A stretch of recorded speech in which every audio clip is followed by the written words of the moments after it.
மகுடம் டிவி சொந்தங்களுக்கு அஸ்ஸலாமு அலைக்கும், வணக்கம், ஆய்போவான். மகுடம் டிவியினுடைய ஒரு புதிய நிகழ்ச்சி பட்ஜெட் டாக்.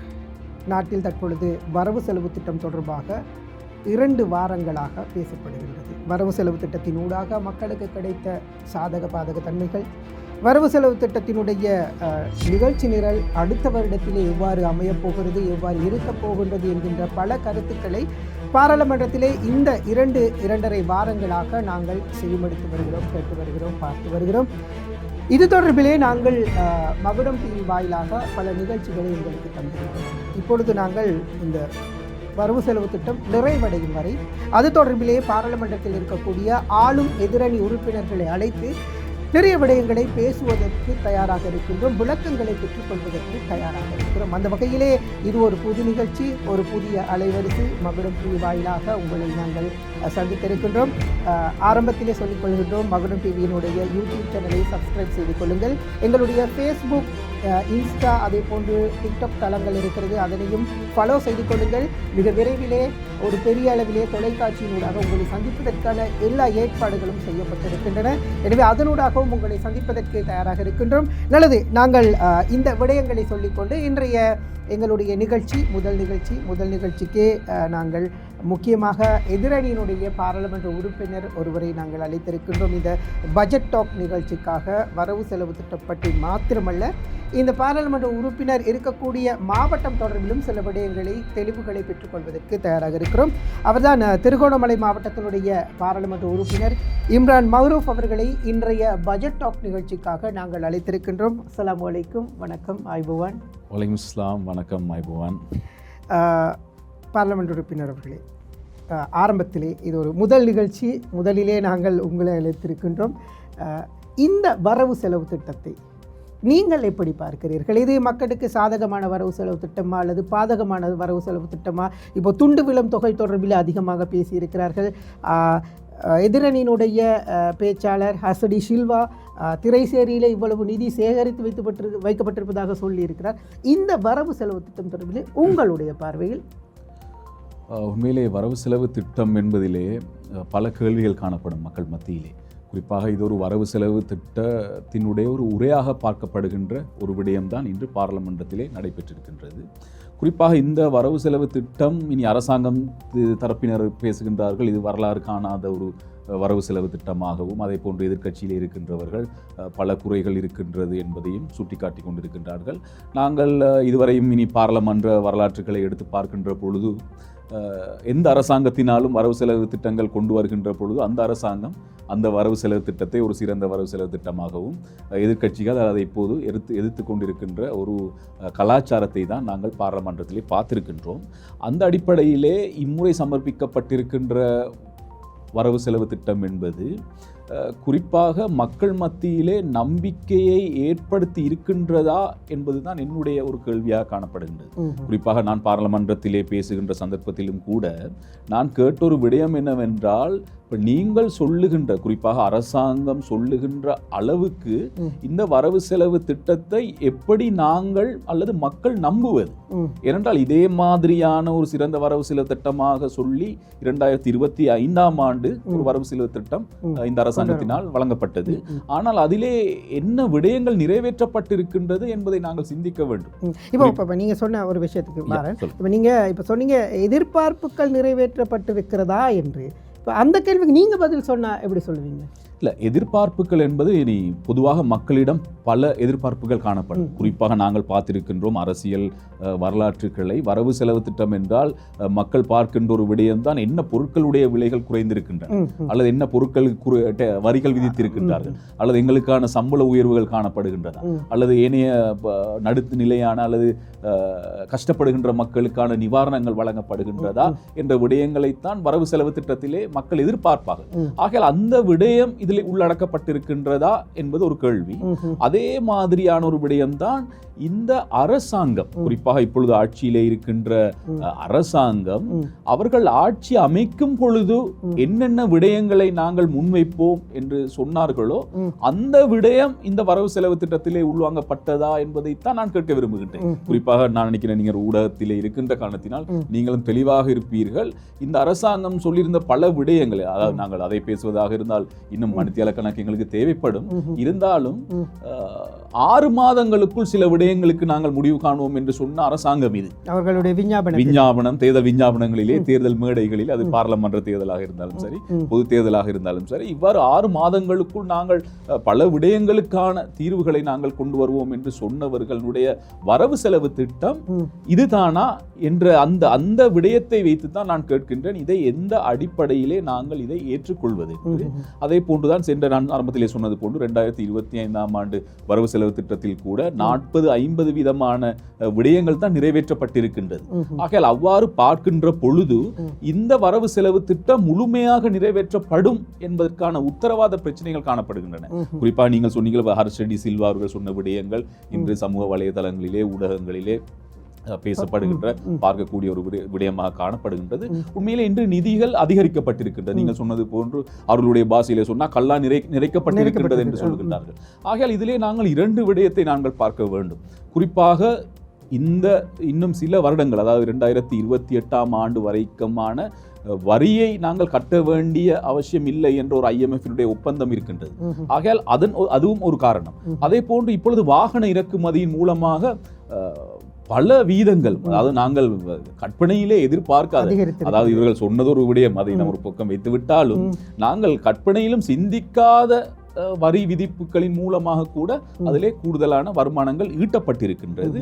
அதே போன்று இப்பொழுது இவர்கள் சொல்லுகின்ற அல்லது சில சென்ற கால அரசியல்வாதிகளை, சென்ற கால ஜனாதிபதி அவர்களுடைய அல்லது ஏனைய வீண் விரயமாக சொல்லப்படுகின்ற செலவுகளை குறைத்தேன் என்று சொல்லுகின்றார்கள். ஆகையால் அப்படியான நிதிகள் சேர்க்கப்பட்டு இருக்குமாக இருந்தால் நீங்கள் சொல்லுகின்றது போன்று அந்த கல்லா நிறைக்கப்பட்டிருக்கலாம். அதாவது நீங்கள் சொல்கிறீர்கள் உள்நாட்டு உற்பத்தியிலோ அல்லது ஏற்றுமதியிலோ இது சேகரிக்கப்படவில்லை அப்படின்னு சொல்றீங்களா? அதை நாங்கள் யாருனாலும் அதை ஏற்றுக்கொள்வோம் நான் நினைக்கின்ற மாதிரி. அது மிகவும் திறந்த ஒரு விஷயம். ஏன்னா நாங்கள் எங்களுடைய நாட்டிலே இன்னும் அவ்வாறான ஒரு விடயம் ஏற்பட்டிருக்கின்றதா என்பதை நான் நினைக்கின்றேன். நீங்களே அறிந்த ஒரு விடயம், ஊடகம் என்ற அடிப்படையிலே நாட்டினுடைய பொருளாதாரம், நாட்டினுடைய நிலைப்பாடுகள் என்னவென்று. ஆனால் இவர்கள் இப்போது அந்த அதாவது இந்த டூரிசம் பற்றி பேசுகின்றார்கள். உல்லாச பயணிகளுடைய வருகை அதிகரிக்கின்றது என்பது இது ஒரு தொடர்ச்சியான ஒரு வருகையாக இருக்காது. அது எந்த அரசாங்கமாக இருந்தாலும் இந்த உல்லாச பிராணிகள் அல்லது இந்த டூரிசம் என்பது ஒரு தற்காலிகமான ஒரு செயற்பாடுகள். நாட்டிலே ஒரு அனர்த்தம் ஏற்பட்டால் அது அப்படியே முற்றுமுழுதாக நிறுத்தப்பட்டு விடும், அல்லது ஏதாவது ஒரு பிரச்சனைகள் ஏற்பட்டால் அது முழுமையாக நிறுத்தப்பட்டு விடும். ஆகையால் இந்த காலங்களிலே அதன் மூலமாகவும் போதிய வருமானங்கள் ஈட்டப்பட்டிருக்கின்றது. நாங்கள் கேட்கின்ற கேள்வி என்ன வென்றால், இவ்வாறான நிதிகள் சேகரிக்கப்பட்டு அவர்களுடைய பாஷையிலே சொல்ல போனால் கல்லா நிறைக்கப்பட்டிருந்தும் மக்களுக்கு வழங்கப்பட்டிருக்கின்ற நிவாரணங்கள் என்ன என்பதை தான் எங்களுடைய இந்த வரவு செலவு திட்டத்தில் எதுவுமே இல்லைன்னு சொல்றீங்களா? இல்ல, எதுவுமே இல்லை என்று எப்படி கூற முடியாது. ஏன்னா ஒரு அரசாங்கம் என்பது பல விடயங்களை செய்ய வேண்டும். நாங்கள் சொல்லுகின்றது என்னவென்றால், இந்த வரவு செலவு திட்டத்திலே நல்ல விடயங்கள் இருக்கின்றன, இல்லை என்று நாங்கள் கூறவில்லை. ஆனால் இவர்கள் சொன்ன விடயங்கள் செய்திருக்கின்றார்களா என்பதுதான் எங்களுடைய கேள்வி. ஏனென்றால் நாங்கள் எப்பொழுதுமே ஒரு திறந்த பொருளாதாரத்தை வரவேற்கின்ற ஒரு கட்சியைச் சேர்ந்தவர்கள். நாங்கள் அது ஐக்கிய தேசிய கட்சியாக இருந்தாலும், ஐக்கிய மக்கள் சக்தியாக இருந்தாலும், நாங்கள் அந்த பொருளாதார நிலைப்பாட்டிலே என்றும் இருந்திருக்கின்றோம். அது தேர்தலுக்கு முன்பாக இருந்தாலும், தேர்தலுக்கு பின்பாக இருந்தாலும், பார்லமெண்டத்துக்கு உள்ளேயும் பார்லமெண்டத்துக்கு வெளியேயும் நாங்கள் இந்த கொள்கையிலே இருந்திருக்கிறோம். ஆனால் இந்த அரசாங்கம் எந்த கொள்கையிலே இருக்கின்றது என்பது இன்று ஒரு சந்தேகத்தை ஏற்படுத்துகிறது. அதாவது கொள்கைகள் இல்லாத அரசு, கொள்கைகள் மாறுகின்றன. அதாவது தேர்தல் காலங்களிலே ஒரு கொள்கையாகவும், ஆட்சிக்கு வந்தது பிறகு இன்னொரு கொள்கையாகும். ஆக இந்த கொள்கைகள் மாறுகின்ற காரணத்தினால் தான் நாங்கள் சொல்லுகின்றோம், இவர்கள் என்ன நிலைப்பாட்டிலே இருக்கின்றார்கள். குறிப்பாக இப்பொழுது பலவலாக பேசப்படுகின்றது இந்த பட்டதாரிகள் நியமனங்கள். பட்டதாரி நியமனங்களை இப்பொழுது இருக்கின்ற அரசாங்கத்திலே இருக்கின்றவர்கள் அப்போது எதிர்க்கட்சியாக இருக்கின்ற பொழுது எவ்வாறு அதை உயர்த்துவதற்கான குரல் கொடுத்தார்கள். இன்று அவர்கள் ஆட்சியை அடைந்ததுக்கு பின்னர் இன்று அவர்கள் எவ்வாறு அந்த பட்டதாரிகளை வழிநடத்துகின்றார்கள் அல்லது அவர்களுக்கு வழங்குகிற ஆலோசனைகள் என்ன என்பதை பார்க்கின்ற பொழுதே நான் சொன்ன அந்த அவர்களுடைய அந்த மாற்றம், தேர்தலுக்கு முன்னையான மாற்றம், தேர்தலுக்கு பின்னையான மாற்றம் என்ற அந்த 2 மாற்றங்களையும் அவதானிக்கக்கூடியது. அதாவது காலத்துக்கு காலம் அணுகுமுறைகள் மாறுகிறது. காலத்து காலம் என்ன நான் சொன்னது போன்று இந்த ஒரு தேர்தல் வருகின்ற பொழுது ஒரு கொள்கையில இருக்கின்றார்கள், ஆட்சி அமைத்ததுக்கு பிறகு இன்னும் ஒரு கொள்கைக்கு செல்கின்றார்கள். இப்போ இந்த பட்ஜெட்ல வந்து வரவு செலவு திட்டம் அப்படின்னு சமர்ப்பிக்கப்பட்டதுக்கு பிறகு நிறைய விஷயங்கள் அவங்க சொல்லியிருக்கிறாங்க. இப்போ சம்பள அதிகரிப்பு தொடர்பாக பேசியிருக்கிறாங்க. இன்றைக்கும் இந்த தோட்ட மக்கள் எதிர்நோக்கி இருக்கக்கூடிய பிரச்சனைகள் தொடர்பில் பேசி இப்போ நேற்று கூட பல இடங்களிலே மக்கள் அதற்கு ஆதரவாக ஆர்ப்பாட்டங்களை நடத்தி இருந்தார்கள். இப்போ அரசு சேவையாளர்களுடைய சம்பள விவகாரம் தொடர்பில், அடுத்தது அரசு சேவையில் இணைப்பது தொடர்பில், சுகாதாரத்துறை இப்படி நிறைய நல்ல விடயங்களை அரசாங்கம் சொல்லி இருக்கிறது. நீங்கள் ஏன் இந்த இதை எல்லாமே நிராகரிக்கிற ஒரு பார்வையில எதிரணி இருக்கு அப்படின்ற குற்றச்சாட்டு? உண்மையிலே குறிப்பாக இனி ஒரு சிலர் இருக்கின்றார்கள் முற்றுமுழுதாக நிராகரிப்பவர்கள். நாங்கள் எப்பொழுதுமே நல்லதை நல்லதாகவும் கெட்டதை கெட்டதாகவும் நாங்கள் சொல்லுகின்றவர்கள். அதிலே நாங்கள் எந்த ஒரு ஐயப்பட வேண்டிய ஒரு அவசியம் கிடையாது. ஏனென்றால் அதன் காரணமாகத்தான் நான் இம்முறை இவ்வாறான ஒரு பெரிய போட்டியின் மத்தியிலும் கூட கிழக்கு மாகாணத்திலே திருகோணமலை மாவட்டத்திலே 3வது முறை இன்று பார்லமெண்ட் உறுப்பினராக தெரிவு செய்யப்பட்டிருக்கின்றோம். ஆகையால் நாங்கள் என்றும் உண்மையை சொல்வதற்கு நாங்கள் அஞ்ச போவது கிடையாது, அல்லது அதை மறைக்க வேண்டிய ஒரு விடயமும் கிடையாது. உண்மையிலே நீங்கள் சொன்னது போன்று இந்த மலையக பிரச்சனை, குறிப்பாக இன்று மலையக மக்கள் உண்மையிலே ஒரு கஷ்டத்திலே வாழுகின்ற மக்கள். ஆகையால் அவர்களுக்கு 200 ரூபாயில் 2000 அல்லது 10,000 எவ்வளவு கூட்ட முடியுமோ அவ்வளவு கூட்டினால் எங்களுக்கு சந்தோஷம். அது இல்லை, யாராக இருந்தாலும் உண்மையில் அது செய்ய வேண்டும். ஏனென்றால் அவர்கள் வெறும் வாய்ப்பேச்சின் மூலமாக அல்லது ஓர் அரசாங்கத்தினுடைய அந்த சொல்லப்படுகின்ற விடயங்களுக்கு ஏமாற்றப்பட்டவர்கள். ஆகையால் அவர்களுக்கு வழங்க வேண்டிய அந்த கொடுப்பனவு என்பது உண்மையிலே தேவையான ஒரு விடயம். ஆகையால் அதை செய்ய வேண்டும் என்பது எல்லோருடைய விருப்பம். நான் நினைக்கிறேன் அதை எதிர்க்கின்றவர்கள் யாராவும் இருக்க முடியாது. பார்லமெண்டத்தில் 225 பார்லமெண்ட் உறுப்பினர்களும் அதை ஆதரிப்பார்கள். ஆனால் உங்களுடைய பாராளுமன்ற உறுப்பினர், உங்களுடைய கட்சியினுடைய பாராளுமன்ற உறுப்பினர் ரோஹிணி கவிரத்ன தொடர்பிலே, இந்த விவகாரம் தொடர்பில் அவர் சில விடயங்களை முன்னகர்த்தி இருந்தார், இதற்கு எதிராக முன்னகர்த்தி இருந்தார் என்கின்ற குற்றச்சாட்டு அந்த விவாதம் முழுவதிலும், சனிக்கிழமை இடம்பெற்ற விவாதத்தில் கூட நாங்கள் இது தொடர்பிலே பேரையும் கேட்டிருந்தோம், பார்த்திருந்தோம். இது எதிர்ப்பு இல்லையா? அப்போ இல்லை, இது உண்மையிலே அது என்ன விடயம் என்பதை நாங்கள் கண்டறிய வேண்டும். இன்று உதாரணமாக இந்த அரசாங்கம் சிஸ்டம் சேஞ்ச் என்று சொல்லி கொண்டு வந்தவர்கள். அதாவது இப்பொழுது இருக்கின்ற அரசியல் கலாச்சாரத்தை நாங்கள் மாற்ற வேண்டும், ஒரு சிறந்த அரசியல் கலாச்சாரத்தை உருவாக்க வேண்டும் என்ற அடிப்படையிலே சிஸ்டம் சேஞ்சிலே வந்த ஒரு அரசாங்கம். ஆகையால் இன்று இவர்களும் என்ன செய்கின்றார்கள் என்றால் இன்னும் அந்த பழைய அரசியல் கலாச்சாரத்தை முன்னெடுக்குகின்றார்கள். குறிப்பாக நீங்கள் கேட்டது போன்று ஒரு பார்லமெண்ட் உறுப்பினர் ரோஹிணி கவிரத்ன என்பது அவருடைய ஒரு தனிப்பட்ட முறையிலே அவர் அவ்வாறான ஒரு செயற்பாடுகளை முன்னெடுத்திருக்கின்றார். ஆகையால் அந்த செயற்பாடு என்ன என்ன என்பதை நாங்கள் சரியாக முதலிலே விளங்கிக் கொள்ள வேண்டும். இப்போ இதுக்கும் கட்சிக்கும் தொடர்பு இல்லை அப்படின்னு சொல்றீங்களா? கட்சியினுடைய தலைமைத்துவம் அறிவிக்காமல், கட்சியினுடைய தலைமைத்துவத்திற்கு அறிவிக்காமல் தன்னிச்சையாக எடுக்கப்பட்ட முடிவு அப்படி உண்மையிலே அவ்வாறு தான் சொல்லப்படுகின்றது. ஏனென்றால் இது சரியான அடிப்படையிலே விவாதிக்கப்படாமல் அல்லது கலந்துரையாடப்படாமல் அவருடைய ஒரு தன்னிச்சையாக செயற்பட்ட ஒரு விடயமாகத்தான் இன்று கட்சி மட்டங்களிலே பேசப்படுகின்றது. நான் சொல்ல வருகின்ற விடயம் என்னவென்றால், இவருடைய இந்த செயற்பாடு என்ன என்பதை நாங்கள் சரியாக விளங்கிக் கொள்ள வேண்டும். குறிப்பாக நான் ஆரம்பத்திலே சொன்னது போன்று யாருமே தோட்ட தொழிலாளர்கள், அதாவது எங்களுடைய இந்த மலையக மக்களுக்கு என்னுடைய அந்த கொடுப்பனவோ அல்லது அவர்களுக்கு கிடைக்கின்ற நல்ல விடயங்களுக்கோ யாரும் எதிர்க்கப் போவது கிடையாது.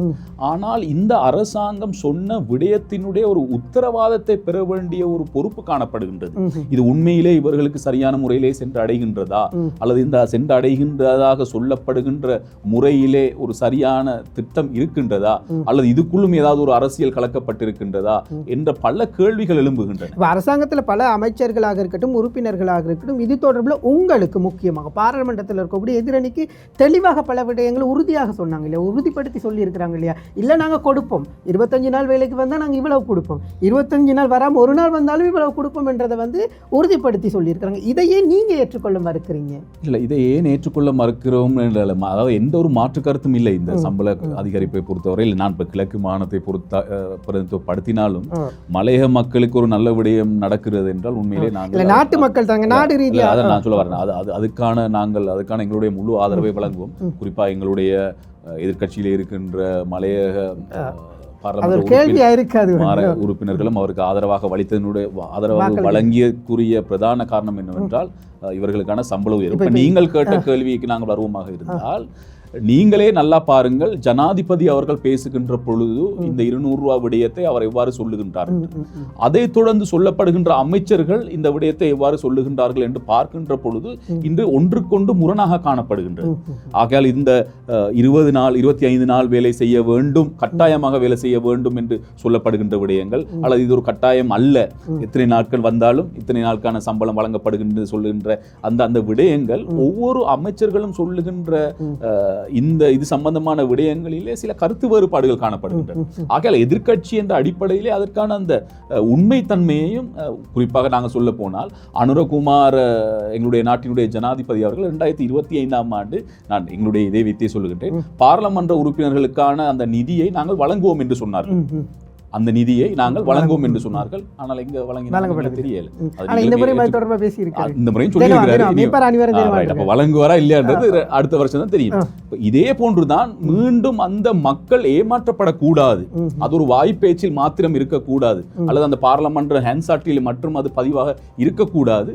உண்மையிலே அங்க பாதிக்கப்பட்ட மக்களுக்கு அந்த சம்பளம், அந்த கொடுப்பனவு நிச்சயம் செல்ல வேண்டும் என்ற அடிப்படையிலே ஒவ்வொருவருடைய முயற்சிகளும் தான் அது.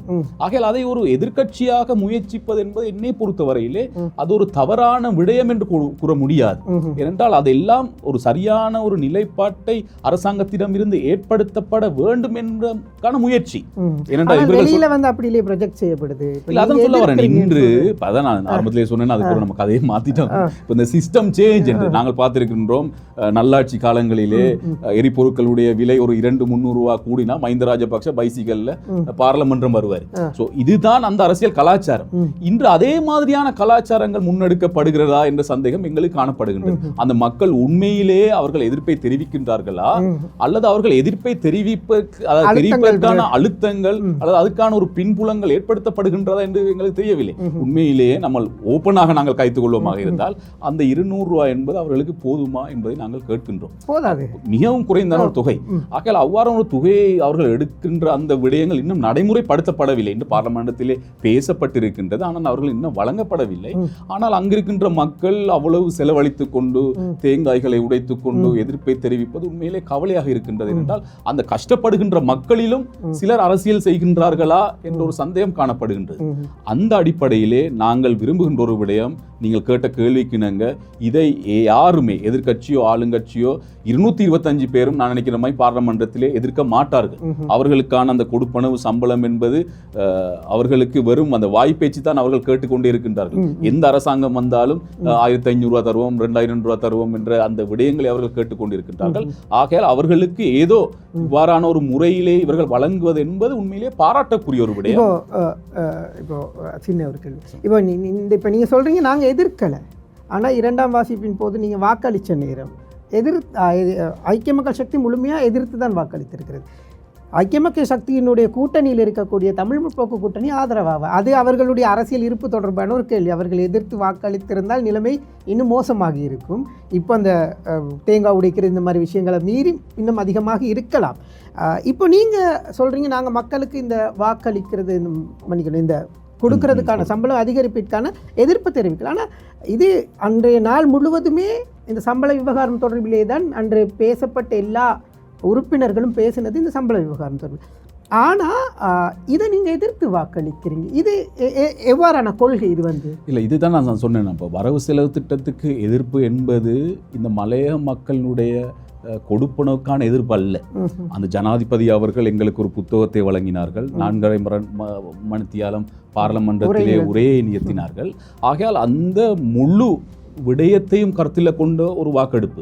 நீங்கள் சொல்லுவது போன்று அந்த அமைச்சு, குறிப்பாக அந்த மலைநாட்டு அல்லது அவர்களுடைய அந்த அமைச்சினுடைய விவாதத்திலே நாங்கள் எதிர்த்து வாக்களித்தால் நீங்கள் கேட்பதை நாங்கள் ஏற்றுக்கொள்ள முடியும். அந்த சம்பளத்தை நீங்கள் எதிர்க்கின்றீர்களாக. ஆகையால் இது ஒரு வரவு செலவு திட்டத்தினுடைய பொதுவான ஒரு வாக்கெடுப்பு என்ற காரணத்தினால் எங்களுக்கு பல சந்தேகங்கள் இருக்கின்றன. அதில் அந்த அடிப்படையிலே தான் நாங்கள் எதிர்ப்பை நாங்கள் அந்த வரவு செலவு திட்டத்திலே அளித்தமே ஒழிய அது இந்த மக்களுடைய கொடுப்பனவுக்கான எதிர்ப்பு என்று பார்ப்பது பிழையான அடிப்படையான ஒரு விடயம். இப்போ நீங்கள் சொல்கிறீங்க தெளிவாக நாங்கள் வந்து மக்களுக்கு கொடுக்கறதை எதிர்க்கலை, இதில் சிஸ்டம் என்ன அப்படின்றத தான் எதிர்க்கிறீங்க. சிஸ்டம் எதிர்க்க இல்லை, அதனுடைய ஒரு தெளிவுத்தன்மை வேண்டும். ஏனென்றால் இவர்கள் இப்போ ஒரு தனியார் கம்பெனி அல்லது அரசாங்கத்தினுடைய பணத்தை எவ்வாறு பெறுவது என்ற பிரச்சனைகள் நீங்கள் பாராளுமன்றத்திலே பார்த்திருந்தால் விளங்கும். இந்த விவாதத்திலே இந்த கேள்விகள் தான் காணப்படுகின்றன. ஆகையால் இந்த கேள்வி எவ்வாறு ஒரு சரியான முறையில், இது ஒரு புதிதான ஒரு முயற்சி, அது நல்ல முயற்சியாக இருந்தால் காலப்போக்கிலே அது தொடர்ச்சியாக செல்லும், பிழையான முயற்சியாக இருந்தால் இனி அதில் ஏதாவது மாற்றங்கள் செய்ய வேண்டும். இப்போ இந்த உங்களுடைய கூட்டணியில் இருக்கக்கூடிய ஒரு கட்சி எதிர்த்து வாக்களிக்குது. இப்போ நீங்கள் கூட்டணியாக தீர்மானிச்சிருப்பீங்க சில நேரம் நாங்கள் இந்த வாக்கை நாங்கள் எதிராக தான் வழங்கணும் அப்படின்னு, வரவு செலவு திட்டத்துக்கு எதிராக நிற்கிறோம் என்று சொல்லி. இப்போ உங்களுடைய கட்சிக்குள் இருக்கக்கூடிய உங்களுடைய கட்சி சின்னத்தில் போட்டியிட்ட சில உறுப்பினர்கள் வந்து இப்போ ஆதரவாக வாக்களிக்கிறாங்க. இது தொடர்புள்ள நிலைப்பாடு என்ன? உண்மையிலே கட்சியினுடைய கொள்கையின் அடிப்படையிலே நாங்கள் இந்த வரவு செலவு திட்டத்திலே நாங்கள் எல்லோரும் எதிர்க்க வேண்டும் என்ற ஒரு முடிவு எட்டப்படவில்லை. குறிப்பாக இதற்கு முன்னர் கூட ஏனைய கட்சிகளுடைய கலந்துரையாடலின் மூலமாக அந்த தலைவர்களுடன் பேச்சுவார்த்தைகள் நடைபெற்றிருக்கின்றன. அந்த அடிப்படையிலே அவர்களுடைய தீர்மானங்களை அவர்கள் எடுப்பதற்கான அனுமதி வழங்கப்பட்டிருக்கின்றது. அந்த அடிப்படையிலே நீங்கள் சொன்னது போன்றுதான் இனி அவர்களுக்கு பல பிரச்சனைகள் அவர்கள் முகம் கொடுக்கின்றார்கள். உண்மையிலே அவர்களுடைய என்னவாக அவர்கள் தலைவராக இருந்தாலும், என்னவாக அவர்கள் கட்சியாக இருந்தாலும், அவர்களுடைய மக்களுக்காக அவர்கள் இருக்க வேண்டிய ஒரு பொறுப்பு இருக்கிறது. ஆகையால் அவர்களுடைய மக்களுக்கு ஒரு நல்ல விடயம் ஒன்று நடைபெறுவதாக இருந்தால் அவர்கள் அதற்கான ஆதரவை வழங்க வேண்டும். அந்த அடிப்படையிலே தான் இந்த வரவு செலவு திட்டத்திலே அவர்கள் ஆதரவாக அளித்திருக்கின்றார்கள். நான் நினைக்கின்றேன் வருகின்ற அமைச்சில் கூட அவர்கள் சாதகமாக அந்த அமைச்சுக்கு வாக்களிப்பதற்கு தயாராக இருக்கின்றார்கள். அவர்கள் ஆதரவை வழங்குவார்கள் கட்டாயமாக. இப்போ இந்த நிதி ஒதுக்கீடு தொடர்பாக இப்போ கடந்த பட்ஜெட்டில் இப்போ நாங்கள் நடைமுறையில் இருக்கிற 2025ஆம் ஆண்டு வரவு செலவு திட்டத்தில் வந்து தமிழ் பகுதிகள் அல்லது தமிழ் பேசுகின்ற மக்கள் பொதுவாக எடுத்துக்கொள்வோம், தமிழ் பேசுகின்ற மக்கள் வாழுகின்ற பகுதிகள் வந்து நிராகரிக்கப்பட்டது. கிழக்கு மாகாணத்தை பொறுத்தவரையில் பார்த்தீங்கன்னு சொன்னால் முழுமையாக இந்தியாவுடைய நிதியுதவி திட்டத்தின் கீழ் அபிவிருத்தி செய்யப்படும் என்கின்ற ஒரு விடயம் பாராளுமன்றத்தில் ஜனாதிபதி உரையாற்றினார். இப்போது இந்த முறை வரவு செலவு திட்டம் இந்த முறை வரவு செலவு திட்டத்திலும் இவ்வாறு தமிழ் பகுதிகள், தமிழ் பேசுகின்ற மக்கள் வாழுகின்ற பகுதிகள் நிராகரிக்கப்பட்டிருக்கிறார்கள், புறக்கணிக்கப்பட்டிருக்கிறார்கள் அப்படின்னு சொல்லப்படுது. இது தொடர்பில் நீங்கள் என்ன மாதிரியான விடயம், இதை என்ன மாதிரி கருத்தை வச்சுருக்கீங்க? இன்னொரு கேள்வி, கடந்த முறை அதாவது இப்போ நடப்பு ஆண்டில் ஒதுக்கப்பட்ட நிதி, இப்போ இந்தியாவினுடைய நிதி உதவியுடன் அபிவிருத்தி அப்படின்ற ஒரு விஷயத்தை சொல்லியிருந்தாங்க இல்லையா, அது நடைமுறையில் வந்திருக்கிறா, அபிவிருத்தி செய்யப்படுகிறது, அந்த பகுதியை பிரதிநிதித்துவப்படுத்துகிற ஒரு பாராளுமன்ற உறுப்பினர், உங்களுடைய போக்கில் இந்த 2 கேள்விகளுக்கும் பதில்? உண்மையிலே நீங்கள் கேட்ட கேள்வி சிறுபான்மை மக்கள் அதிகமாக வாழுகின்ற பிரதேசங்களுக்கான ஒதுக்கீடுகளை இந்த அரசாங்கம் எவ்வாறு ஒதுக்கியிருக்கின்றது என்பதுதான். உண்மையிலே அது சம்பந்தமான விவாதங்கள் மூலமாக அந்தந்த பிரதேசங்களை பிரதித்துவப்படுத்துகின்ற தமிழ் தேசிய கூட்டமைப்பு, அதை போன்ற ஏனைய தமிழ் கட்சிகள், முஸ்லிம் கட்சிகள் போன்ற அந்த பாராளுமன்ற உறுப்பினர்கள் அவர்களுடைய அந்த எதிர்ப்பை அல்லது அவர்களுடைய அந்த தேவைப்பாடுகளை அவர்கள் முன்வைத்திருந்தார்கள். குறிப்பாக சொல்லுகின்ற பொழுது உண்மையிலேயே அவ்வாறான பிரச்சனை ஒன்று காணப்படுகின்றது. ஏனென்றால் வடகிழக்குக்கான நிதி ஒதுக்கப்பட்டிருக்கின்றதா, அது எந்த அளவுக்கு ஒதுக்கப்பட்டிருக்கின்றது என்ற சந்தேகங்கள் எல்லார் மட்டத்திலும் காணப்படுகின்றது. ஆனால் இதை பார்லமன்றத்தில் பேசுகின்ற பொழுது கூட அரசாங்கத்தில் இருக்கின்ற பார்லமன்ற உறுப்பினர்கள் ஏன் பிரதேசவாதத்தை ஏற்படுத்துகின்றீர்கள் அல்லது ஏன் இனவாதத்தை ஏற்படுத்துகின்றீர்கள், ஏன் வடக்கு கிழக்கு தெற்கு மேற்கு என்றெல்லாம் பேசுகின்றீர்கள் என்ற பேச்சுக்களையும் நாங்கள் பார்க்கக்கூடிய அவர்களுடைய சமாளிப்பு. ஒவ்வொரு விஷயத்துக்கும் இவர்கள் இந்த சமாளிப்பு தான் கொண்டு வரல. அதை நான் சொல்ல வரேன், அவர்கள் அப்படி சொல்லுகின்றார்கள். இப்போ உண்மையிலேயே இப்போ வடகிழக்கு மக்கள் என்பது ஒரு வித்தியாசமான பகுதி அல்லது ஒரு வித்தியாசமான மக்கள். ஏன் என்று சொல்கின்றேன் என்றால் பல கஷ்டங்களை அனுபவித்தவர்கள், குறிப்பாக யுத்த காலத்தில் இருந்து, அதே போன்று சுனாமி, அதே போன்று ஏனைய அனார்த்தங்கள், அதே போன்று பின்தள்ளப்பட்ட பிரதேசங்கள். ஆகையால் ஏனைய பிரதேசங்களை விட இந்த வடகிழக்கு என்பது ஒரு விசேடமாக கவனம் செலுத்த வேண்டிய பிரதேசங்களாக காணப்படுகின்றது. குறிப்பாக நாங்கள் பார்த்தோம், இந்த அரசாங்கத்தை சார்ந்த ஜனாதிபதியாக இருந்தாலும் சரி, பிரதமராக இருந்தாலும் சரி, கேபினட் அமைச்சர்களாக இருந்தாலும் சரி, தொடர்ச்சியாக வடக்குக்கு செல்லுகின்ற ஒரு போக்கை நாங்கள் பார்த்தோம். சென்ற காலங்களிலே தொடர்ச்சியாக அவர்கள் அந்த பிரதேசங்களுக்கு சென்றதை நாங்கள் பார்த்தோம். ஆனால் அந்த பிரதேசங்களிலே எவ்வாறான நடவடிக்கைகளை அவர்கள் முன்னெடுக்கின்றார்கள் என்பதை அவர்கள் இந்த வரவு செலவு திட்டத்திலே முன்வைக்கவில்லை. அதுதான் இப்போ எல்லாரும் மக்கள் மத்தியிலும் காணப்படுகின்ற சந்தேகம். இப்போ தொடர்ச்சியாக அந்த பிரதேசங்களுக்கு சென்றவர்கள் ஏன் அந்த பிரதேசத்தில் இருக்கின்ற அபிவிருத்திகளை அல்லது நாங்கள் என்ன விடயங்களை முன்னெடுக்க போகின்றோம் என்பதை ஏன் சொல்லவில்லை என்பதைத்தான் இன்று தமிழ் தரப்பில் இருக்கின்ற பாராளுமன்ற உறுப்பினர்கள் முன்வைத்துக் கொண்டிருக்கின்றார்கள். இனி அதே போன்று தமிழ் மக்கள் எதிர்நோக்குகின்ற பல பிரச்சனைக்கான தீர்வுகள் இதிலே ஒன்றும் உள்வாங்கப்படவில்லை என்ற ஒரு அதிருப்தியும் அவங்க மத்தியிலே காணப்படுகின்றது. ஆகையால் இதன் காரணமாக பல சந்தேகங்கள், பல விஷயங்கள் காணப்படுகின்றது. அதே போன்றுதான் கிழக்கு மாகாணங்களிலும் சில விடயங்களுக்கான நிதி ஒதுக்கப்பட்டாலும் நீங்கள் சொன்னது போன்று இதை நாங்கள் இந்தியாவுக்கு பாரப்படுத்தி விட்டோம் என்ற ஒரு அடிப்படையிலே ஏதோ நாங்கள் இந்தியா பட்ஜெட்டை கிழக்கு மாகாணம் எதிர்பார்த்து கொண்டிருக்க வேண்டும் என்ற ஒரு நிலைப்பாட்டை உருவாக்கி இருக்கின்றார்கள். ஆனால் அவ்வாறான ஒரு அபிவிருத்தி செயற்பாடுகள் இதுவரையும் கிழக்கிலே முன்னெடுக்கப்படவில்லை. அது ஒரு சென்ற காலங்களிலே ஒதுக்கப்பட்ட நிதிகள், பல நிதிகள் திரும்பி செல்லுகின்ற ஒரு நிலைக்கு வந்திருக்கின்றது. இதுதான் இதெல்லாம் சேர்த்து தான் நீங்கள் சொல்கிற மாதிரி அந்த கள்ளக்கட்டுற திரைசரியிலே கள்ளக்கட்டுற விஷயங்கள். நான் சொல்ல வருகின்ற விஷயம் என்னவென்றால், உண்மையிலே வடகிழக்கு என்பது ஒரு விசேடமாக கவனம் செலுத்த வேண்டிய ஒரு பிரதேசங்கள் அல்லது மாகாணங்கள். இந்த மாகாணங்களிலே உண்மையிலே மூவின மக்களும் இருக்கின்றார்கள். என்னுடைய மாவட்டத்தை எடுத்துக்கொண்டால் திருகோணமலை மாவட்டத்திலே மூவின மக்களும் வாழுகின்ற பிரதேசங்கள். ஆகையால் அதுக்கான சரியான கவனிப்புகள், சரியான ஒதுக்கீடுகள் உண்மையிலே வரவில்லை என்பது ஒரு எதிர்க்கட்சி பாராளுமன்ற உறுப்பினராக இருந்தாலும் அல்லது அந்த மாவட்டத்தைச் சேர்ந்த ஒரு பாராளுமன்ற உறுப்பினராக இருந்தாலும் எங்களுக்கு ஒரு கவலை இருக்கின்றது. ஆகையால் இந்த முறை வருகின்ற நிதியை சரியாக வேலை திட்டங்களை முன்னெடுப்பதற்கான ஆயத்தங்களை செய்ய வேண்டும் என்ற ஒரு விடயத்தை நாங்கள் கூற விரும்புகின்றோம். ஏனென்றால் சென்ற வருடம் எங்களுக்கு வந்த நிதிகள் கூட திரும்பி செல்லுகின்ற ஒரு நிலையிலே காணப்படுகின்றது. ஆகையால் அதற்கெல்லாம் ஒரு சரியான தீர்வாக இந்த வடகிழக்கு பிரதேசங்கள் கவனத்திலே கொள்ளப்பட வேண்டும், அரசாங்கம் கவனிக்க வேண்டும். ஏனென்றால் இது ஒரு இனவாதமோ அல்லது ஒரு மதவாதமோ அல்லது பிரதேசவாதம் அல்ல. இது ஒரு பின்தள்ளப்பட்டிருக்கின்ற அல்லது பல கஷ்டங்களை எதிர்நோக்குகின்ற மாவட்டங்கள், மாகாணங்களிலே கேட்கப்படுகின்ற கேள்விகள், நியாயமான கோரிக்கைகள். குறிப்பாக நான் ஆரம்பத்தில் சொல்லும்போது யுத்தம், சுனாமி என்ற பல விடயங்களிலே பாதிக்கப்பட்ட பிரதேசங்கள். ஆகையால் ஏனைய மாவட்டங்களை விட இந்த பிரதேசங்களிலே கொஞ்சம் கூடுதலான கவனம் செலுத்த வேண்டும் என்பதுதான் எங்களுடைய விருப்பம், எதிர்பார்ப்பு. அதாவது இந்த பட்ஜெட்டிலே சொல்லப்பட்ட நாய்களுக்கு அல்லது செல்லப்பிராணிகளுக்கு ஒதுக்கப்பட்ட நிதி அளவு கூட அங்கே அந்த பிரதேசங்களிலே ஒதுக்கப்படவில்லை என்பதுதான் உண்மையிலே கவலை. இப்போது இந்த விவகாரங்கள் இப்படி இருக்கிற நேரம், இப்போ இந்த நிதி தொடர்பில், கையாளுற தொடர்பில் பல சர்ச்சைகள் இருக்குது. இல்லை இந்த கைதுகள் நடக்குது. இப்போது இந்த போதைப் பொருளுக்கு எதிரான ஒரு பெரிய ஒரு பரந்த ஒரு செயற்பாடை ஜனாதிபதி முன்னெடுத்திருக்கிறாரு. சில இடங்களில் அவர்களுடைய உறுப்பினர்கள் கூட இந்த விவகாரத்திலே கைது செய்யப்பட்டிருக்கிறாங்க. இது தொடர்பில் உங்களுடைய பார்வை எப்படி? உண்மையிலே இந்த போதைப்பொருள் விஷயத்தில் அரசாங்கம் கவனம் செலுத்துவது உண்மையிலே ஒரு பாராட்டக்கூடிய ஒரு விடயம். ஆனால் இனி அதிலே ஒரு உண்மைத்தன்மை வாய்ந்த விடயங்களாக இருக்க வேண்டும். ஏனென்றால் நாங்கள் இதற்கு முன்னரும் அரசாங்கத்துடைய காலங்களிலே பார்த்திருக்கின்றோம். இத்தனை கிலோ பிடிக்கப்பட்டது, இத்தனை நபர்கள் கைது செய்யப்பட்டார்கள் என்று நாங்கள் கேள்விப்பட்டமே ஒழிய அதற்கான முடிவு அல்லது அது எங்கே போய் முடிந்தது என்பது தெரியவில்லை. ஆகையால் அந்த அடிப்படையிலே உண்மையாக அந்த போதைப் பொருள் அல்லது இந்த விஷயங்களிலே அரசாங்கம் கவனம் செலுத்த வேண்டும், கூடுதலான இதை விட கூடுதல் கவனம் செலுத்த வேண்டும். ஆனால் எங்களுக்கு பார்க்கின்ற பொழுது இந்த அரசாங்கம் இந்த போதைப் பொருட்களை சொல்லியே அரசை எடுத்து செல்லுமா என்ற ஒரு சந்தேகம் காணப்படுகின்றது.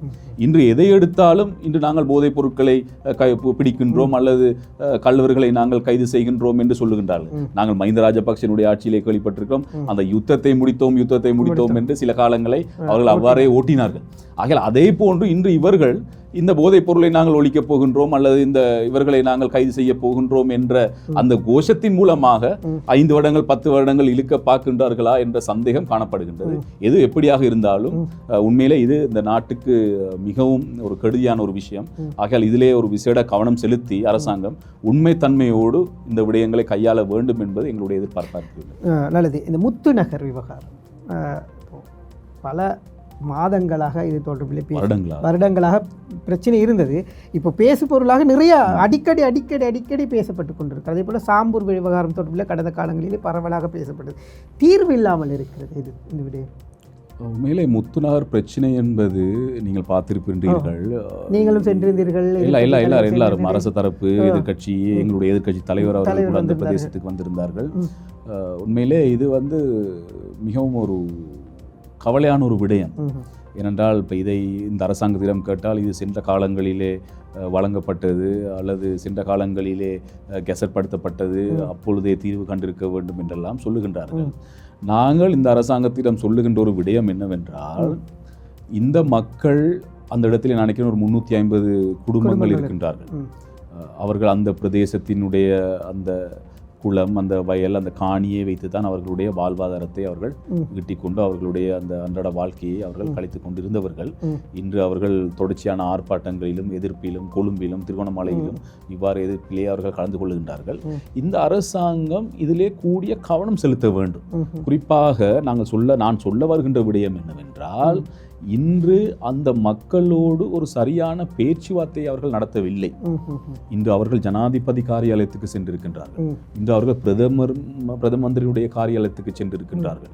இன்று மாசக்கணக்கிலே திருகோணமலை மாவட்டத்திலே காணப்படுகின்ற கச்சேரி முன்னால் அவர்களுடைய எதிர்ப்பை அவர்கள் காட்டிக் கொண்டிருக்கின்றார்கள். ஆகையால் இவ்வாறு செய்கின்றவர்களுக்கான தீர்வை வழங்குவதற்கான நடவடிக்கைகளை இன்னும் எடுக்கவில்லை. இப்ப நாங்கள் சொல்லவில்லை அவர்கள் அதாவது அந்த இடத்திலே அவர்களை திரும்ப குடியேற்றுங்கள் அல்லது அவர்களுக்கு ஏதாவது ஒரு தீர்வை வழங்குங்கள் என்றால் அது அவர்களோடு பேச வேண்டிய ஒரு விடயம். இன்று அவர்கள் சில விடயங்களுக்கு ஒன்றுபட்டு இருக்கின்றார்கள். ஆக அந்த விடயத்தை அவர்களோடு பேசி அவர்களுக்கான ஒரு தீர்வை நாங்கள் வழங்க முடியும். அவர்களுக்கு ஒரு மாற்று இடமா, அவர்களுக்கு ஒரு நஷ்ட ஈடா, அல்லது அவர்களுடைய வாழ்வாதாரத்துக்கு ஒரு உதவியா என்னவென்பதெல்லாம் அங்கு இருக்கின்றவர்களோடு கலந்து பேசினால் அதற்கான ஒரு தீர்வை வழங்க முடியும். அரசாங்கம் எந்தவித பேச்சுவார்த்தை முன்னெடுக்கல, அவ்வாறான பேச்சுவார்த்தைகளை முன்னெடுக்க பயப்படுகின்றார்கள். என்ன காரணம்? இப்போ மக்கள் தயார் என்று சொன்னால், எதிரணியில் இருக்கக்கூடிய நீங்களும் தயார் என்று சொன்னால், ஆளும் தரப்பில் இருக்கிறவர்களுக்கு என்ன சிக்கலா இருக்கு? இதிலே தேர்தல் காலங்களிலே அவர்கள் சொன்ன விடயம்தான் என்னவென்றால், நாங்கள் உண்மையை சொன்னோம் அந்த நேரத்தில். இதிலே சில சட்ட சிக்கல்கள் காணப்படுகின்றன, இதிலே வெளிநாட்டு கம்பெனிகள் வர இருக்கின்றன. ஆகையால் உங்களுக்கு இந்த இடம் கிடைப்பது என்பது உண்மையிலே கடினமான ஒரு விடயம். நாங்கள் தேவை என்றால் நாங்கள் அரசாங்கத்தை அமைக்கின்ற பொழுது நாங்கள் அரசுடன் பேசி உங்களுக்கான ஒரு மாற்று இடத்தை வழங்குவதற்கான ஒரு நடவடிக்கையை நாங்கள் முன்னெடுக்கலாம் என்ற ஒரு விடயத்தை நாங்கள் தேர்தல் காலங்களிலே சொல்லியிருந்தோம். ஆனால் தேர்தல் காலங்களிலே இந்த அரசாங்கம் சொல்லியது அப்படி ஒன்றும் அல்ல. எந்த கம்பெனிகள் அல்லது எந்த நாடு அக்ரிமெண்ட் பண்ணியிருந்தாலும் நாங்கள் அதை ரத்து செய்துவிட்டு உங்கள் எல்லோரையும் நாங்கள் இந்த இடத்திலே அமற்றுவோம் அல்லது உங்களுக்கான அந்த இடத்தை நாங்கள் வழங்குவோம் என்ற உறுதிப்பாட்டின் மூலமாக தான் இன்று அந்த மக்கள் பொதுவாக இந்த அரசாங்கத்தினுடைய பக்கத்திலே அவர்கள் இருந்து அந்த ஆதரவை வழங்கினார்கள். இன்று அவ்வாறு சொன்னவர்கள் தான் இன்று இவர்களோடு பேசுவதற்கு அச்சப்படுகின்றார்கள். குறிப்பாக சென்ற சில டிசிசி மாவட்ட ஒருங்கிணைப்பு குழு கூட்டத்திலே எடுத்த ஒரு தீர்மானம் என்னவென்றால், மீதியாக காணப்படுகின்ற இடங்களிலாவது இவர்களை நாங்கள் விவசாய செயற்பாடுகளுக்கு அனுமதி வழங்குகின்றோம், அவர்கள் விவசாயத்தை மேற்கொள்ளலாம் என்று. அவ்வாறு சொல்லி ஒரு கிழமையும் போகவில்லை, அவ்வாறு விவசாயத்துக்காக ஈடுபட்ட சென்றவர்கள் 5 பேர்களை அவர்கள் சிறையடைத்தார்கள். அதை கூட யாரும் அரசு சார்பாக யாரும் வந்து பார்க்கவில்லை. நாங்கள் தான் போயிட்டு அவர்களையும் பார்த்து அவர்களுடைய அந்த விஷயங்களை நாங்கள் கேட்டறிந்து கொண்டோம். ஆகையால் அரசாங்கத்தை பொறுத்தவரையிலே நாங்கள் சொல்லுகின்ற ஒரு விடயம், இன்னும் பழைய அரசாங்கத்தினுடைய விஷயங்களை பேசிக்கொண்டிருக்காமல் அதுக்கான தீர்வுகளை வழங்க வேண்டும். இது சென்ற காலங்களிலே சில அரசாங்கத்தினால் முன்னெடுக்கப்பட்டாலும் நீங்கள் தேர்தல் காலங்களில் கூட அவர்களுக்கு வாக்குறுதி அளித்திருக்கின்றீர்கள். அவற்றை பெற்றுத்தர வேண்டிய பொறுப்பு எங்களிடம் காணப்படுகின்றது. அதைத்தான் அவர்கள் நம்பியிருக்கின்றார்கள். நாங்கள் இப்பொழுதுக்கு சொல்லுகின்ற விடயம் என்றால், தயவு செய்து, குறிப்பாக நான் நினைக்கின்றேன் சில மாதங்களுக்கு முன்னர் பார்லமென்றத்தில் கூட ஒத்திவைப்பு வேலை பிரேரணை கொண்டு வந்து அதிலே அவர்கள் சில முடிவுகளை எடுத்தார்கள். அதற்கு பிறகு அமைச்சர்கள் மாற்றப்பட்டதன் பின்னர் திரும்ப அது அப்படியே இடைநிறுத்தப்பட்டிருக்கின்றது. ஆகையால் தயவு செய்து அந்த பிரதேசத்திலே இருக்கின்ற மக்களுக்கான ஒரு சந்திக்கின்ற ஒரு நிலையை ஏற்படுத்தி அவர்களுடைய தேவைகளை புரிந்து கொண்டு அவர்களுக்கான ஒரு தீர்வு, அவர்கள் இதுதான் வேண்டும் அல்லது இப்படித்தான் வேண்டும் என்பதிலே அவர்கள் இல்லை. அவர்கள் ஏதாவது எங்களுக்கான ஒரு நியாயத்தை பெற்று தாருங்கள் என்ற கோரிக்கையை அவர்கள் முன்வைக்கின்றார்கள். ஆகையால் நாங்கள் நினைக்கின்றோம், அவர்களுடன் ஒரு ஆரோக்கியமான ஒரு கலந்துரையாடலை ஏற்பாடு செய்கின்ற பொழுது அவர்கள் கேட்கின்ற, அவர்கள் எதிர்பார்க்கின்ற அந்த விடயங்களை அரசாங்கம் நிச்சயமாக அவர்களுக்கு பெற்றுக் கொடுக்க வேண்டும் என்பது எங்களுடைய ஒரு வேண்டுகோளாக காணப்படும். அதாவது கடந்த கால அரசாங்கத்தினுடைய கொள்கைகள், செயற்பாடுகளை இந்த அரசாங்கம் பின்தொடருது அப்படின்னு சொல்ல வரீங்களா? கிட்டத்தட்ட அப்படித்தான் போய்கொண்டிருக்கிறது. உதாரணமாக நான் நேரத்துடைய சொல்லியிருந்த விஷயங்கள் தான் இப்போ தேர்தல் காலங்களுக்கு முன்னர் இவர்கள் பேசிய விடயத்தை நீங்கள் பார்த்தீர்கள் என்றாலே உங்களுக்கு விளங்கும். இப்போ தமிழ் மக்கள் வாழ்கிற பிரதேசங்கள் தொடர்பில் நாங்கள் நிகழ்ச்சி நிறைய செய்வோம். தமிழ் மக்கள் வாழ்கின்ற பிரதேசங்களில் வந்து இந்த பல இடங்களில் சிலைகள் வைக்கப்படுகிறது, விகாரைகள் அமைக்கப்படுகிறது. இது தொடர்பில் எதிர்ப்பு அந்த காலத்திலிருந்தே வந்தது. இவர்கள் சொன்ன வாக்குறுதிகள் நாங்கள் அதையெல்லாம் சரி செய்து தருவோம். ஆனால் இப்பொழுது நேற்று கூட இந்த மாதிரியான ஒரு விவகாரம் திருகோணமலை மாவட்டத்தில் இடம்பெற்றிருக்கிறது. இது தொடர்பில் உங்களுடைய கருத்து என்ன? குறிப்பாக இது எந்த அரசாங்கம் வந்தாலும் இவ்வாறான செயற்பாடுகள் முன்னெடுக்கப்படுவது வளமை. குறிப்பாக வடகிழக்கை பொறுத்த வரையிலே இவ்வாறான விடயங்கள் முன்னெடுப்பது வளமை. ஆனால் இனி இது சம்பந்தமாக ஒரு சிறந்த நிலைப்பாட்டை அரசாங்கம் கையில் எடுக்க வேண்டும் என்பது எங்களுடைய எதிர்பார்ப்பு. ஏனென்றால் நீங்கள் சொன்னது போன்று இன்று நாங்கள் எதிர்க்கட்சியாக இருந்தாலும் சில விஷயங்களை நாங்கள் ஏற்றுக்கொள்ள வேண்டும். இன்று இந்த அரசாங்கத்தினுடைய வருகைக்கு பின்னர் ஏதோ ஒரு அடிப்படையில் இன்று சில, அதாவது சென்ற காலங்களினுடன் ஒப்பிடுகின்ற பொழுது இன்று இனவாதங்கள் குறைக்கப்பட்டிருக்கின்றது. அது யாராக இருந்தாலும் நாங்கள் ஏற்றுக்கொள்ள வேண்டும். அதே போன்று ஏனைய அந்த இன சம்பந்தமான பிரச்சனைகளுக்கான சில தீர்வுகளை நாங்கள் பார்க்கக்கூடியதாக காணப்படுகின்றது. ஆகையால் நேற்று நடந்த, நீங்கள் சொன்னது போட்டு திருகோணமலை மாவட்டத்திலே நடந்த அந்த சிலை வைப்பு சம்பந்தமாக பல சர்ச்சைகள் எழும்பிக் கொண்டிருக்கின்றது. மேலே அது எந்த ஒரு அனுமதியும் பெறாமல் அந்த சிலையை வைக்க முயற்சித்ததாகவும் அதே போன்று அதை போலீசார் தலையிட்டு அதை அகற்றியதாகவும் சொல்லப்படுகின்ற விடயங்கள். ஆனால் மீண்டும் அந்த சிலை அங்கே வைக்கப்படும், அதற்கான பாதுகாப்பு வழங்கப்படும் என்று சொல்லி பாராளுமன்றத்திலே குறிப்பிட்டிருக்கிறது. இதற்கான உண்மைத்தன்மையை அறிய வேண்டும். குறிப்பாக நாங்கள் அறிந்த முறையிலே அந்த பன்சலைக்குரிய, அதாவது அந்த விகாரைக்குரிய ஒரு குறிப்பிட்ட பேர்ச் கணக்கான காணி அந்த பிரதேசத்திலே இருக்கிறது. இருந்தாலும் இவர்கள் ஏதாவது ஒரு கட்டுமான பணிகளை மேற்கொள்வதாக இருந்தால் அல்லது செயற்பாடுகளை முன்னெடுப்பதாக இருந்தால் ஒரு சரியான முறையிலே எல்லா திணைக்களங்கள் அல்லது ஏனையவர்களிடம் அனுமதி வாங்க வேண்டிய பொறுப்புகள் காணப்படுகிறது. ஆகையால் இந்த நேற்று நடந்த விஷயங்களில் இவ்வாறான எந்த ஒரு அனுமதியும் பெறப்படவில்லை. குறிப்பாக கரையோர பாதுகாப்பு சம்பந்தமான பிரதேசம், அந்த பிரதேசம் இப்பொழுது திருவண்ணாமலையிலே டூரிசமை அபிவிருத்தி செய்யக்கூடிய ஒரு பிரதேசம். ஆகையால் அந்த இடத்திலே என்ன அமைய வேண்டும், எவ்வாறு செய்ய வேண்டும் என்பதெல்லாம் சற்று அரசாங்கமும் கவனம் செலுத்த வேண்டும். ஆகையால் இந்த விடயம் என்பது ஏனென்றால் இன்று யாராக இருந்தாலும் இனவாதத்தை ஏற்படுத்துகின்றவர்கள் இன்னும் இருக்கின்றார்கள் இந்த நாட்டிலே. குறிப்பாக அது எல்லா மதத்திலேயும் இருக்கின்ற ஒரு விடயம். ஆகையால் அதுக்கான ஒரு கட்டுப்பாட்டை விதிக்கின்ற ஒரு ஒரு நல்ல நிலையை ஏற்படுத்துகின்ற விடயங்களை கொண்டு வர வேண்டும். குறிப்பாக அந்த அரசாங்கத்திடம் நாங்கள் சொல்லுகின்ற ஒரு விடயம் என்னவென்றால் இதற்கான சில நல்ல சட்ட மூலங்களையாவது நீங்கள் பார்லமெண்டத்திலே கொண்டு வர வேண்டிய பொறுப்பு உங்களிடம் காணப்படுகின்றது. நாங்கள் ஆரம்பத்திலே சொன்னது போன்று உங்களுடைய காலத்திலே அது குறைக்கப்பட்டிருக்கின்றது. இன்று ஏனென்றால் சென்ற பொது தேர்தலில் உங்களுக்கு விளங்கியிருக்கும் பல முஸ்லிம் பார்லமெண்ட் உறுப்பினர்களுக்கு சிங்கள மக்கள் வாக்களித்திருக்கிறார்கள், சிங்கள பார்லமெண்ட் உறுப்பினர்களுக்கு முஸ்லிம் தமிழ் மக்கள் வாக்களித்திருக்கிறார்கள். ஆகையால் இது ஒரு ஆரோக்கியமான ஒரு போக்காக காணப்படுகின்ற காரணத்தினால் இவ்வாறான சில்லறைத்தனமான விஷயங்களிலே நாங்கள் கவனமாக இருக்க வேண்டும். அது ஆளுங்கட்சியாக இருந்தாலும் எதிர்கட்சியாக இருந்தாலும். ஏனென்றால் இவ்வாறான இன ரீதியான வேறுபாடுகள், பிரச்சனைகள் வரும்பொழுதுதான் எங்களுடைய நாடு இன்னும் முன்னேறி வருகின்ற நாடாகவே காலங்காலமாக சொல்லிக் கொண்டிருக்கின்றோம். ஆகையால் இதுக்கு முற்றுப்புள்ளி வைக்கின்ற ஒரு அரசாங்கமாக நீங்கள் இந்த சவாலை செய்ய வேண்டிய பொறுப்பு உங்களிடம் இருக்கின்றது. ஏனென்றால் 159 பார்லமெண்ட் உறுப்பினர்களை நீங்கள் வைத்துக் கொண்டிருக்கின்றீர்கள். ஒரு நாளிலே ஒரு சட்டமூலத்தை இயற்றக்கூடிய அல்லது கொண்டு வரக்கூடிய, பாஸ் பண்ணக்கூடிய, பார்லமெண்டத்திலே அங்கீகாரம் வழங்கக்கூடிய ஒரு கட்சியாக இருக்கின்றீர்கள். அதுவும் ஒரு தனி கட்சியில் 159 பார்லமெண்ட் உறுப்பினர்கள் இருப்பது என்பது உண்மையிலே ஒரு வரலாக இருக்கின்ற காரணத்தினால் இந்த இனவாதங்களுக்கு இடம் வழங்காமல் அதை ஒரு எதிர்காலங்களில் அவ்வாறு நடைபெறாத ஒரு சூழலை ஏற்படுத்த வேண்டிய பொறுப்பை இந்த அரசாங்கம் முன்னெடுக்க வேண்டும் என்பது என்னுடைய வேண்டுகோள். நன்றி. உங்களுக்கு நாங்கள் எங்களுடைய மகுடம் டிவி சார்பாக நன்றிகளை தெரிவித்துக் கொள்கின்றோம். எங்களுடைய இந்த பட்ஜெட் டாக் நிகழ்ச்சிக்காக வருகை தந்து உங்களுடைய நேரத்தை ஒதுக்கி கலந்து கொண்டு கருத்துக்களை தெரிவித்தமைக்கு நன்றி. இது எங்களுக்கு ஒரு முக்கியமான ஒரு நிகழ்ச்சியாக இருக்கும். காரணம், முதல் நிகழ்ச்சி எங்களுடைய இப்படி ஒரு அரசியல் நிகழ்ச்சி கலந்து ஆலோசிப்பது, கதைப்பது முதல் நிகழ்ச்சியாக இருக்கிறது. நாங்கள் நேரத்தை ஒதுக்கி வருகை தந்தமைக்கு பார்லமெண்ட் உறுப்பினர் அவர்களே உங்களுக்கு நன்றிகளை தெரிவித்துக் கொள்கிறோம். நன்றி சேகு அவர்களே. உண்மையிலே இந்த மகுடம் நிகழ்ச்சியிலே, அதாவது தொலைக்காட்சியிலே கலந்து கொள்வது, அதுவும் குறிப்பாக நீங்கள் சொன்னது முதலாவது நிகழ்ச்சியிலே கலந்து கொள்வது உண்மையிலே எனக்கும் ஒரு பெருமையான ஒரு விஷயமாக இருக்கின்றது.